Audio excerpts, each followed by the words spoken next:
Hello সবাইকে। তো আজকে আমি যাচ্ছি হচ্ছে কোলাঘাট থেকে দীঘা, তাও কিন্তু আমার বাইকে করে আমি যাচ্ছি আর আমার ক্যামেরাম্যান। দীঘার অনেক হিডেন প্লেস আছে যেগুলো অনেকেই জানে না, আবার অনেকেও জানে।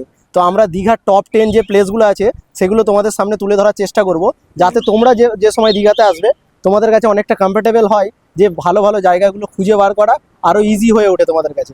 তো চলো দেখতে থাকো ব্লগটা, আশা করছি তোমাদের অনেক ভালো লাগবে। তো এই হচ্ছে বাইক, তো আমরা রেডি যাওয়ার জন্য। তো এখন আমরা মেট্রো 350 নিয়ে যাচ্ছি। এখান থেকে দীঘা পর্যন্ত যেতে কতটা কি তেল লাগে, তো রয়্যাল এনফিল্ডের এই গাড়িটা আমরা নিয়ে যাব। অনেকদিন ধরে এই চ্যানেলে কোনো ভিডিও পোস্ট করা হচ্ছিল না, সামান্য কিছু রিলস পোস্ট করা হচ্ছিল। অনেকেই জিজ্ঞাসা করছিলে তোমরা যে ভিডিও আসছে না কেন। তো আমরা অনেক বড় রকম প্রবলেমের মধ্যে ছিলাম বেশ কিছুদিন, আর এখনও আছি, সেই কারণেই ভিডিও পোস্ট করা হচ্ছিল না। তো চেষ্টা করবো এবার থেকে ভিডিও আবার কন্টিনিউ করার। তো এখন আছি মেছেদা ফ্লাইওভারে। প্রায় 40 কিলোমিটার যাওয়ার পরে ট্রাক ড্রাইভার সিগন্যাল না দেখে গাড়ি চালিয়ে দেয় আর কি, রেড সিগন্যালে। তো পুলিশ তাদের ধরতে কেমন ব্যস্ত, দেখতেই পাচ্ছ। তো আমরা বেরিয়েছিলাম 10:17, এখন বাজে 11টা, আর এখন আছি আমরা নন্দকুমারে। এখন আছি আমরা কাঁথি। তো দীঘা যাওয়ার পথে এখানে প্রচন্ড ভিড় হয়, দেখতেই পাচ্ছ। তো নন্দকুমার থেকে কাঁথি আসতে প্রায় 1 ঘন্টার মতো লেগে গেল। এখন বাজে প্রায় 12টা, আর প্রচুর এখানে জ্যাম এই রাস্তাটাই। বাইকে পেট্রোলটা অনেকটা কমে গেছিলো, তাই কাঁথি পেট্রোল পাম্পে দাঁড়িয়ে ওখানে পেট্রোল ভরলাম। এখন আমরা আছি কন্টায়ে। তো এখান থেকে দীঘার দূরত্ব মাত্র 34 কিলোমিটার আর বাকি, এখন চলে এসেছি বিশ্ব বাংলা গেটের সামনে, যেটাকে দীঘার প্রবেশদ্বারও বলা হয়। তো এখান থেকে আর 5 থেকে 10 মিনিট লাগবে দীঘা যাওয়ার জন্য। তো চলো আর দেরি কিসের, যাওয়া যাক। চলো। আমরা এখন এসে পৌঁছেছি সৈকত সুন্দরী, যেখান থেকে দীঘার বেশ কয়েকটি সুন্দর প্লেস তোমাদের দেখাবো। আর এখান থেকে দীঘার যে সমস্ত ফেমাস আর যেগুলো হিডেন বিচগুলো আছে সেইগুলোরই এই যে একটা জায়গা আছে, বা এই যে রাস্তাটা আছে, এই রাস্তা থেকেই যাওয়া যাবে। তো এই রাস্তাটা তোমরা একটু মানে দেখে নিতে পারো। এটা সৈকত সুন্দরী বলে রাস্তা। দীঘা যে বিশ্ববাংলা গেট আছে ওর পাশ থেকে এই রাস্তাটা শুরু হয়। এই রাস্তাটা থেকে গেলে তোমরা শঙ্করপুর, তাজপুর এবং আরও আদার্স অনেক ভালো ভালো বিচ আছে, যেগুলো হয়তো সেইভাবে মানুষের কাছে এখনও আসেনি বা অনেকেই জানে।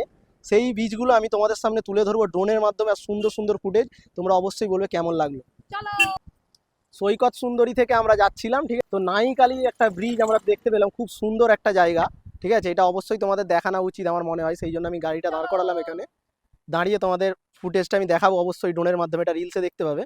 আর ব্লগে আমি কিছুটা ক্যামেরার মাধ্যমে তোমাদের দেখাচ্ছি এই জায়গাটা কতটা সুন্দর, তোমরা দেখলেই বুঝতে পারবে। দেখো এই জায়গাটা জাস্ট কতটা সুন্দর, একটা অসাধারণ জায়গা এটা। তো এই জায়গাটায় আসলে অবশ্যই তোমরা বুঝতে পারবে জায়গাটা কতটা সুন্দর। হয়তো মোবাইলের ক্যামেরায় সেরকম একটা লাগছে না, বাট দারুণ লাগবে তোমরা যদি আসো, নিজের চোখে যদি দেখো। এটা হচ্ছে শঙ্করপুর মৎস্যবন্ধন, এর পাশেই আছে শঙ্করপুর বিচ, ঠিক আছে। তো এখানে এসে একটা ডাব নিয়ে নিয়েছি। সবাই হয়তো শঙ্করপুর বিচটা চেনো, হয়তো না, বেশিরভাগ লোকই জানো। কিন্তু শঙ্করপুর বিচ, ঠিক আছে, যেটা আগে শঙ্করপুর বিচ ছিল, আমরা এখন সেই বিচেতেই আছি। জায়গাটা জাস্ট দেখো, অসাধারণ জায়গা একদম, মানে খুব শান্তিপ্রিয় এটা একটা জায়গা। মানে এখানে আসলে তুমি শান্তিপ্রিয় মানুষ হলে অবশ্যই তোমার ভালো লাগবে জায়গাটা, ঠিক আছে। অসাধারণ একটা জায়গা। আর একবার ভিউটা দেখো। শব্দ পছন্দ করে না, ঠিক আছে, শহর থেকে ছুটে এসে যে দীঘার এই সমস্ত প্রান্তে ঘুরতে, ঠিক আছে, প্রকৃতির মজা নিতে। তো এই নিস্তব্ধতার সাথে প্রকৃতির এক আলাদা সৌন্দর্য তোমরা এখানে উপভোগ করতে পারবে। বলো তোমার কেমন লাগছে? রাস্তায় আসার সময় খুব কষ্ট হচ্ছিল, সত্যি কথা বলতে। কেমন হচ্ছিল, মনে হচ্ছিল আর আসতে পারবো না, বাট এই বিচে আসার পর খুব ভালো লাগছে, একটা আলাদাই শান্তি লাগছে, ঠিক আছে। খুব সুন্দর বিচটা, তোমাদেরকে ড্রোনের মাধ্যমে দেখাবো। আমার খুব ভালো লাগছে আর তোমাদেরও খুবই ভালো লাগবে। চলো।